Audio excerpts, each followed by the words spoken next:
নমস্কার সবাইকে, আমি মন। আপনারা শুনছেন আমৃত্য ভালোবাসি তোকে। লিখেছেন সালমা চৌধুরী। পর্ব 41। যে মেয়ে ঠিক মতো মেহেন্দি ধরতে পারে না, সে মেয়ে আজ এত কষ্ট করে মেহেন্দি দিয়ে আবিরের নাম লিখেছে। কোথায় আবির একটু খুশি হবে তা না, রাগে নামটাই মুছে দিল। আবিরের কার্যকলাপে মেঘের গালসহ পুরো মুখ লাল হয়ে গেছে।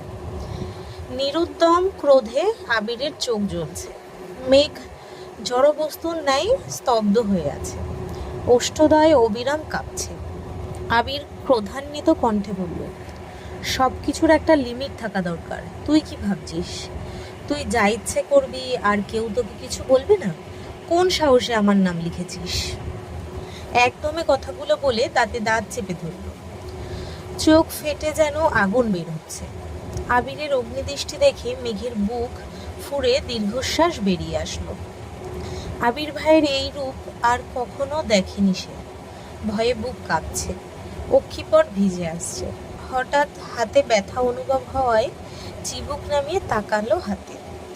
আবির মেঘের হাতটা এখনো শক্ত করে চেপে ধরে আছে। অতীব ব্যথা অনুভব হওয়া সত্ত্বেও মুখ ফুটে কিছু বলতে পারছে না।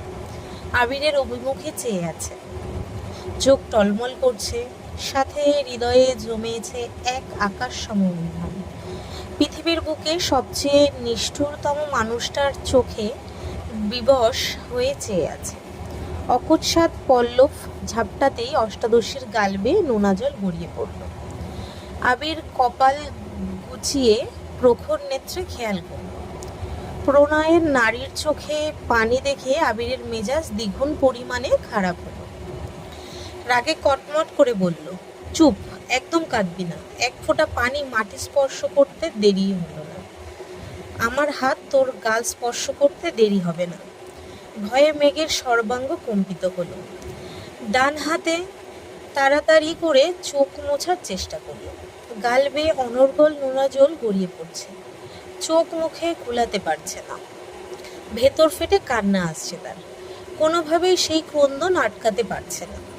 বুকের ভেতর জমা অভিমানগুলো ক্রমশ বেড়েই চলেছে। আবির চোখ বন্ধ করে দীর্ঘশ্বাস ছেড়ে মনে মনে বলল, আমি জানি আমার গতিবিধি তোর হৃদয়ে আঘাত করেছে, কিন্তু আমি নিরুপায়। বিশ্বাস কর, যেই হাত দিয়ে আজ নামটা মুছেছি, সেই হাত দিয়েই একদিন তোর হাতে আমার নাম লিখে নেব। শুধু মেহেন্দি দিয়ে নয়, কাগজে কলমে লিখিত থাকবে, সাজ্জাদুল খান আবির, শুধুই মাহাদিবা খান মেঘের। সেই নাম হবে চিরস্থায়ী। পৃথিবীর কেউ কোনোদিন সেই নাম মুছতে পারবে না, ইনশাল্লাহ। অতিরিক্ত কান্নায় মেঘের নিঃশ্বাস ভারী হয়ে আসছে। শ্বাস ফেলতে পারছে না। ঘন ঘন শ্বাস নিচ্ছে আর চোখ মুছছে। মেঘের এই অবস্থা দেখে আবির ভ্রু কুঁচকে প্রশ্ন করল, কি হলো? ধমকের শব্দে মেঘ হকচকিয়ে তাকালো।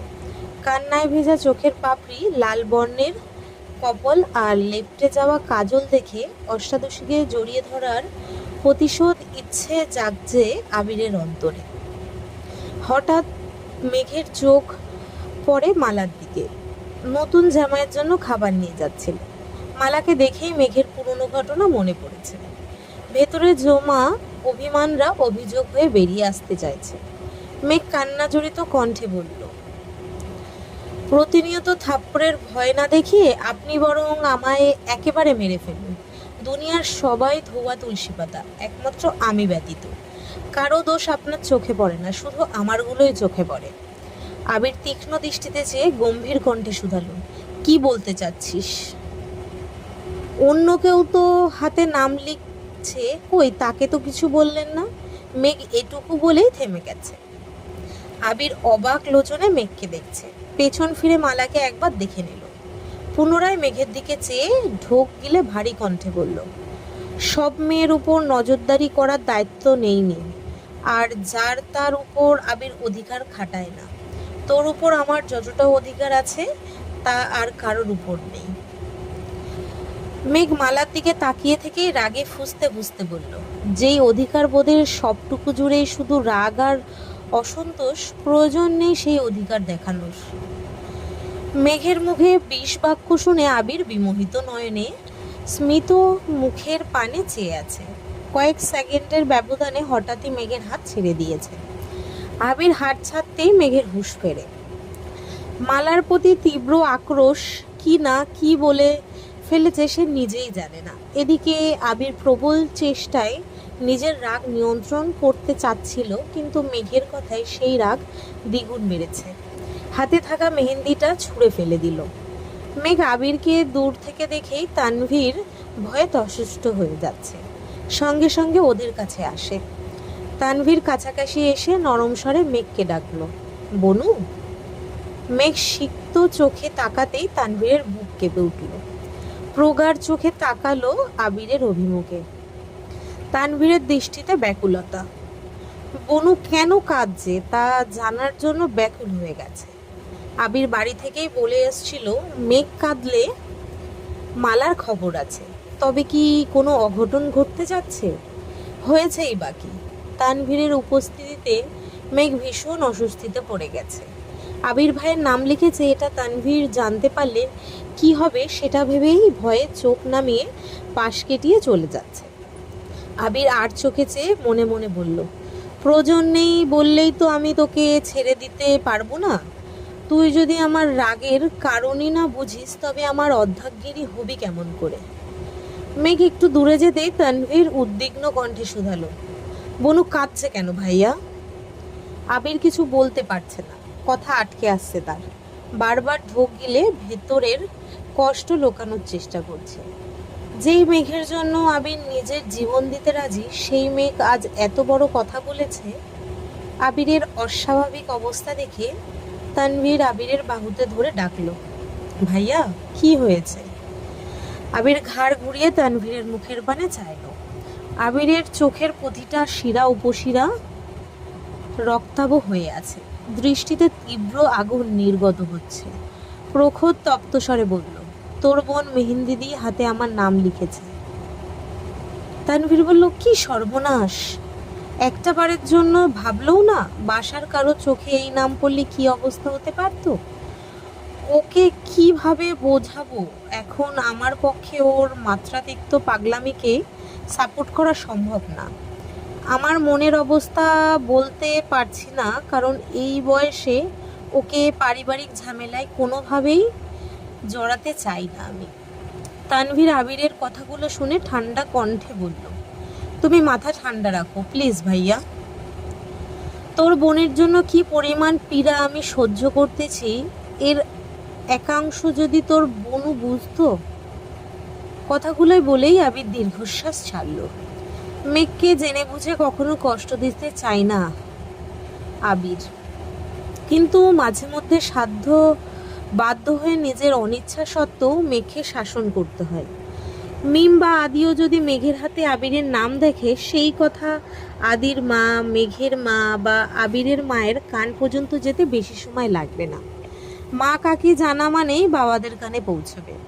বাসার মানুষ কিছু টের পেলে কি হবে এটাই ভেবে নিজের মনের বিরুদ্ধে গিয়ে প্রেয়সীর হাতে জলজল করা নিজের নামটা মুছে দিতে যতটা কষ্ট মেঘকে দিয়েছে তার থেকে কয়েক গুণ বেশি কষ্ট আবির পাচ্ছে। তানভীর কিছু বলতে চাচ্ছিল, হঠাৎই আলী আহমেদ খান কিছুটা দূর থেকে ডাকলেন, আবির কোনো সমস্যা? আলী আহমেদের খানের ডাকে আবির আর তানভীর দুজনেই আঁতকে উঠেছে। আবির নিজেকে সামলে আস্তে করে গলা ঝেড়ে ধীর কণ্ঠে বলল, কিছু হয়নি আব্বু। আবিরের রক্তিম আঁখি যুগল এখনো অপরিবর্তিত, চোখে মুখে লেপ্টে আছে তীব্র আক্রোশ। এই অবস্থায় আব্বুর মুখোমুখি হওয়া কোনোভাবেই সম্ভব না। এর জন্য কয়েক কদম এগিয়ে চোখ মুখে পানি ছিটিয়ে স্বাভাবিক হওয়ার চেষ্টা করল। আলী আহমেদ খান তানভীরের কাছাকাছি এসে শুধালেন, কি হয়েছে আবিরের? তানভীরের সোজা সাপটা উত্তর দিল, তেমন কিছু না বড় আম্মু, শরীরটা বোধহয় একটু খারাপ লাগছে। আলী আহমেদ খান আবিরকে এক পলক দেখে একটু উঁচু গলায় বললেন, প্রথমবারের মতন মেহমানদারি করছে, খারাপ লাগাটাই তো স্বাভাবিক। আবির হাত দিয়ে মুখ মুছতে মুছতে চলে যেতে নিলে আলী আহমেদ খান পুনরায় বলল, কোথায় যাচ্ছ? আবির বলল, খাওয়ানো শেষ হয়নি। আবিরের আব্বু স্বাভাবিক কণ্ঠে বললেন, খাবারের ওইখানে আর যেতে হবে না, তোমরা দু ভাই বরং দেখে এসো নতুন জামাইয়ের ঠিকঠাক মতো আপ্যায়ন করা হচ্ছে কিনা। আচ্ছা বলে বাধ্য ছেলের মতো আবির স্থান ত্যাগ করলো। তানভীরও আবিরকে অনুসরণ করলো। চোখে মুখে পানি দিয়েও রাগ কন্ট্রোল করতে ব্যর্থ হলো। যেতে যেতে দুই ভাইয়ের মধ্যে আরও কিছুক্ষণ বাক বিতণ্ড চলল। কি হচ্ছে আর কি হতে যাচ্ছে সেসব ভেবেই তানভীর ঘাবড়ে যাচ্ছে।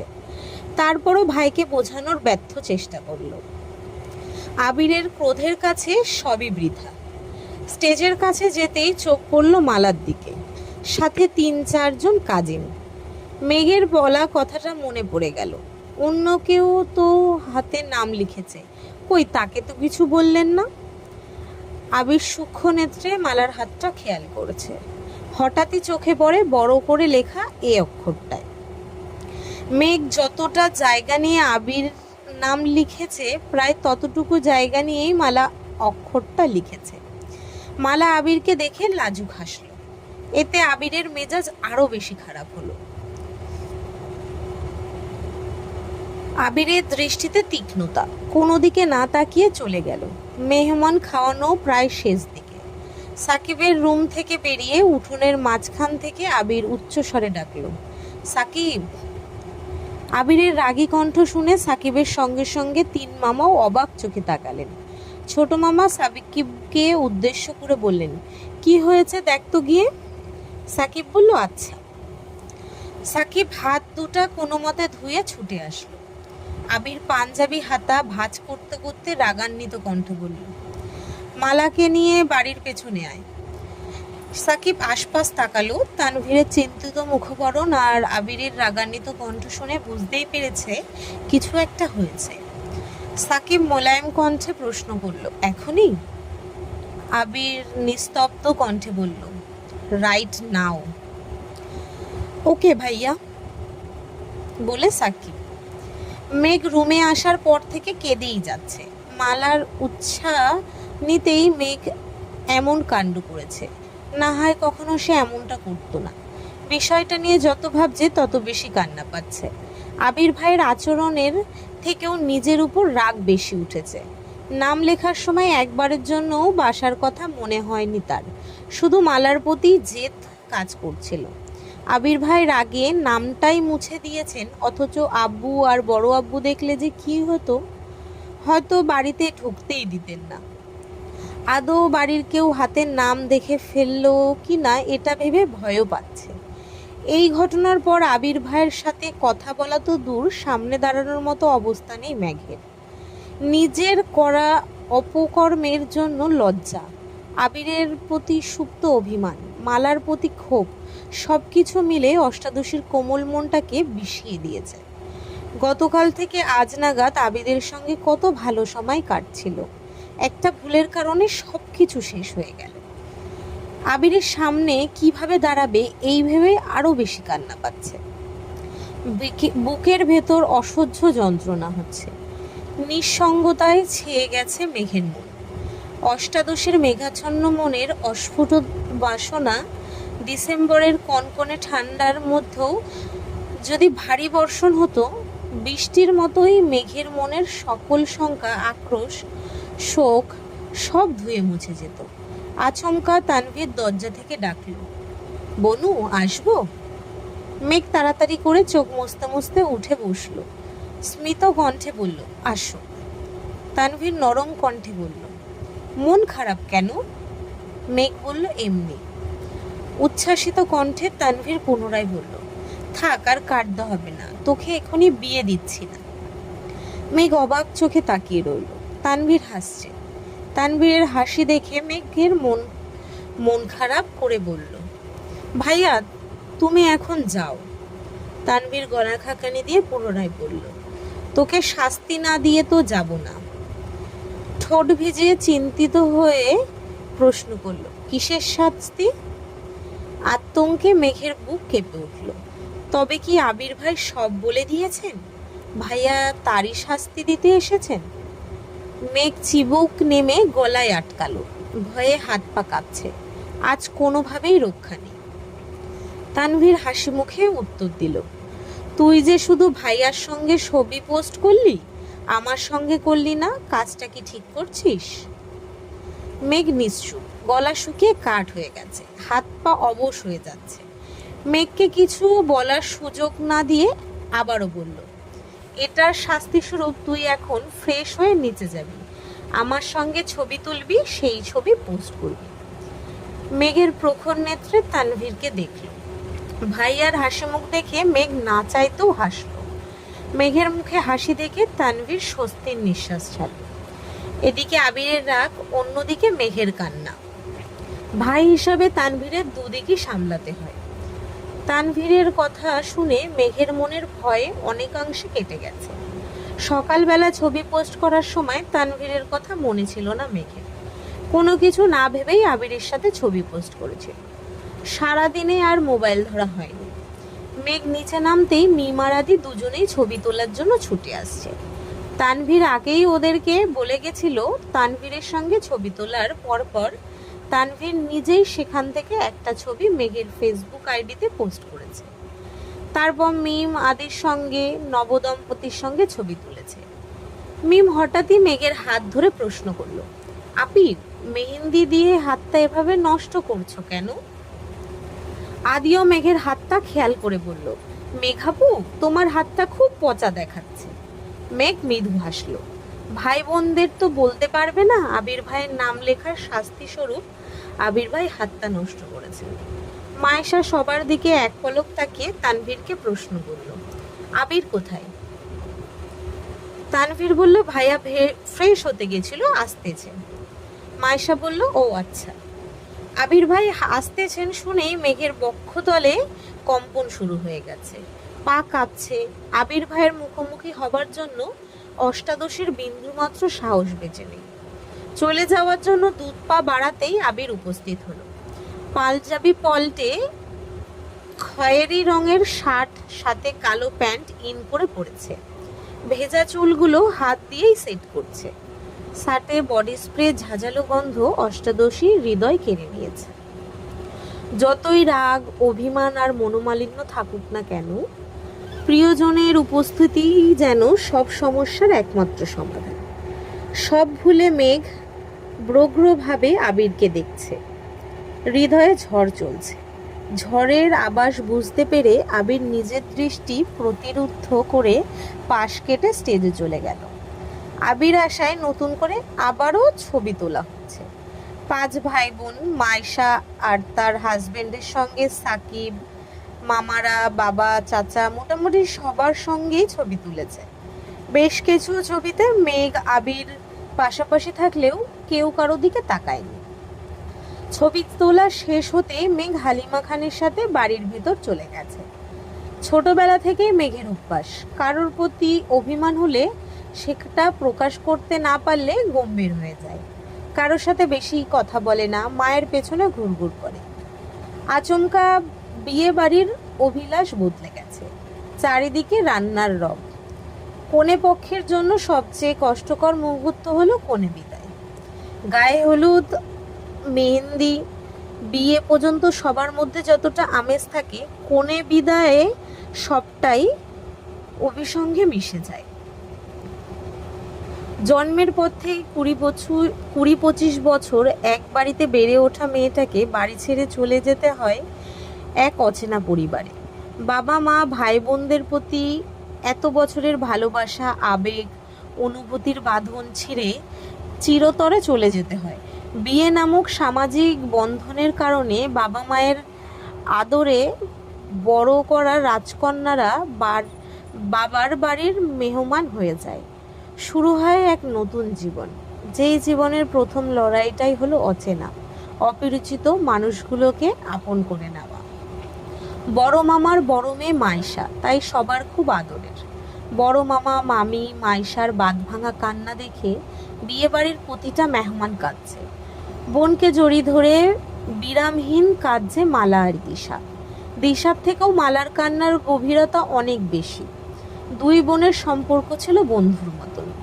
মাইশার বড় ভাই না থাকায় আবির, তানভীর, সাকিব আরেকটা কাজিনকে মাইশার সাথে শ্বশুর বাড়ি যেতে হবে, তবে তারা রাতেই চলে আসবে। মেয়েদের মধ্যে স্মৃতি আর দিশা যাচ্ছে মাইশার সঙ্গে। সবার থেকে বিদায় নিয়ে নবদাম্পতি গাড়িতে উঠল।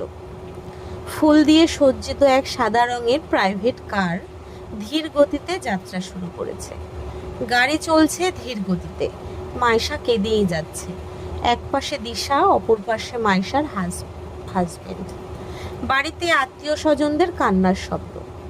মাইশার বিদায়ের পর আত্মীয়দের ভিড় ঢেলে সেই যে মালা রুমে ঢুকেছে, রুম থেকে আর বেরি হয়নি। মেঘ বিকেল থেকেই মায়ের সঙ্গে সঙ্গে ঘুরছে। মাইশা আপুর কান্না দেখে নিজের অজান্তেই মেঘের চোখ বেয়ে অনর্গল জল পড়ছিল। মায়ের আঁচল দিয়ে চোখ মুছতে মুছতে আঁচল ভিজিয়ে ফেলেছে। আজ এত কাছ থেকে কোণে বিদায় দেখে মেঘের নিজের প্রতি পর্যন্ত ভয় কাজ করছে। সে যে এত সামান্য কারণে কেঁদে একাকার অবস্থা করে, বিয়েতে কি অবস্থা হবে? তৎক্ষণাৎ মনে মনে বিড়বিড় করলো, আবির ভাইকে বিয়ে করলে তো আমায় বিদায়ও দেবে না, আর আমার কাঁদতেও হবে না। কান্নায় ভেজা চোখ, গাল বেয়ে পড়া পানির দাগ, তার সঙ্গে মুখে অকৃত্রিম মায়াবী হাসি। একটা বয়স পর থেকে মেয়েটা সব কিছুর সঙ্গে নিজেকে তুলনা করে। তেমনি মাইশা আপুর বিদায় দেখে মেঘ নিজের চিন্তায় মগ্ন হয়ে গেছে। তবে অকৃপণ হাসিটা বেশি সময়ের জন্য স্থির হতে পারে। আবির ভাইয়ের লেপ্টে দেওয়া মেহেন্দির দিকে নজর পড়তেই মনটা খারাপ হয়ে গেল। আনমনে বিড়বিড় করে বলল, আবির ভাইয়ের অনুভূতির রাজ্য জুড়ে কোনো মহিষীর বসবাস। আমার হাত থেকে নাম মোছার কারণ কি শুধুই পরিবার, নাকি অন্য কোনো রমণী? সন্ধ্যার বেশ খানিকটা সময় পর বিয়ে বাড়ির পরিবেশ কিছুটা স্বাভাবিক হয়েছে। আবিরের মামারা, আবিরের বাবা, চাচু, মাইশার মামা, খালু সবাই একসঙ্গে আড্ডা দিতে বসেছেন। যার যার ব্যবসা, চাকরি, সন্তান নিয়ে কথা বলতে বলতে আবিরের বিয়ে নিয়ে কথা উঠেছে। আলী আহমেদ খান প্রশ্ন করায় তিনি স্বাভাবিকভাবেই উত্তর দিয়েছেন, ছেলে রাজি থাকলে আগামী বছরই ছেলেকে বিয়ে করাবো। মেঘ আদি মাইশার কাজিনদের সঙ্গে কিছুক্ষণ গল্প করছে। মালা আপুকেও ডেকেছে, কিন্তু মালা দরজায় খুলেইনি। সবার ডাকাডাকিতে অনেকক্ষণ পর মালা রুম থেকে বেরিয়ে আসছে। মিমরা তখন রাতের খাবার খাচ্ছিল। কাঁদতে কাঁদতে মালার চোখ মুখ ফুলে গেছে। সারাদিন খায়নি, তাই জোর করেই খেতে বসানো হয়েছে।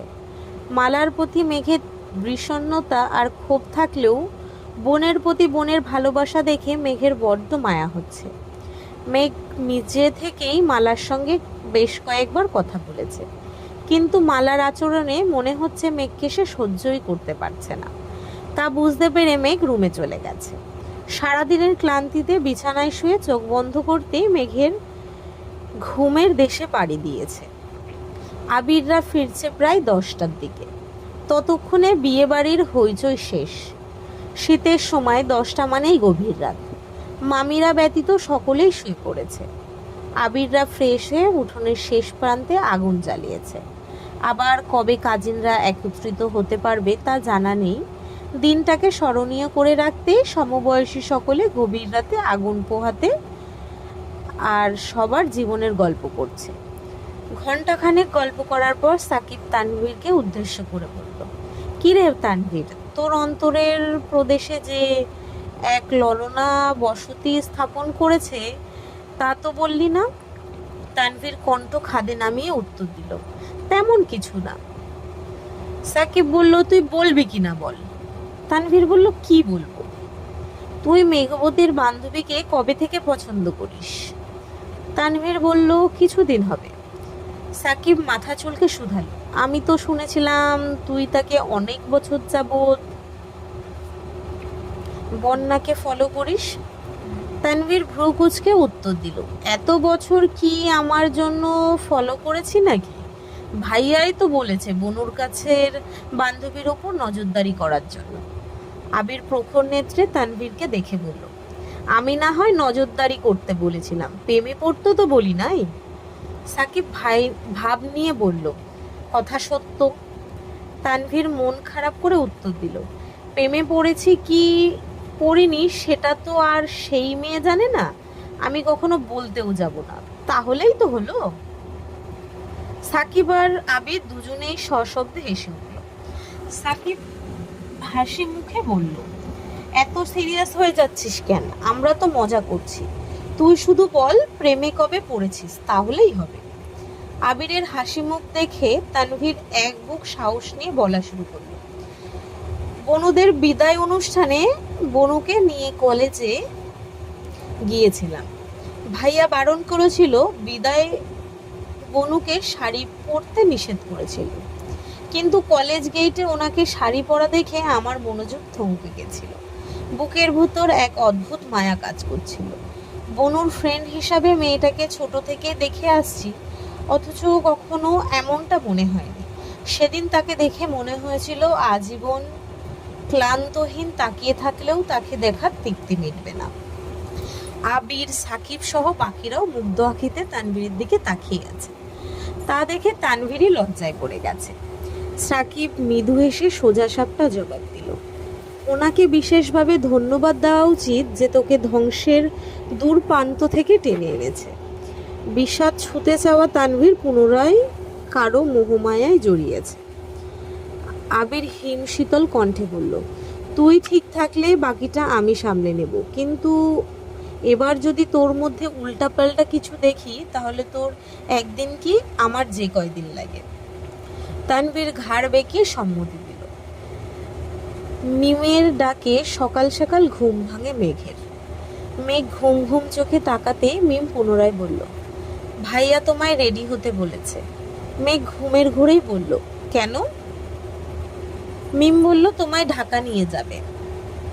মেঘ বলল, এখন? মিম বলল, হ্যাঁ, ভাইয়া রেডি হয়ে গেছে, তুমি তাড়াতাড়ি ওঠো। মিমের কথা শুনে মেঘের ঘুম উধাও হয়ে গেছে। আজকের পর্ব এই অবধি। যদি সবার ভালো লাগে লাইক কমেন্ট শেয়ার করে দিও। যদি ইউটিউব থেকে শুনছো তো সবাই সাবস্ক্রাইব করো। যদি ফেসবুক থেকে শুনছো তো পেজটাকে ফলো করে দিও। আর আরও ভিডিও পেতে সবাই একটু চ্যানেলটাকে ফলো রেখো। আজ আসছি, ধন্যবাদ সবাইকে।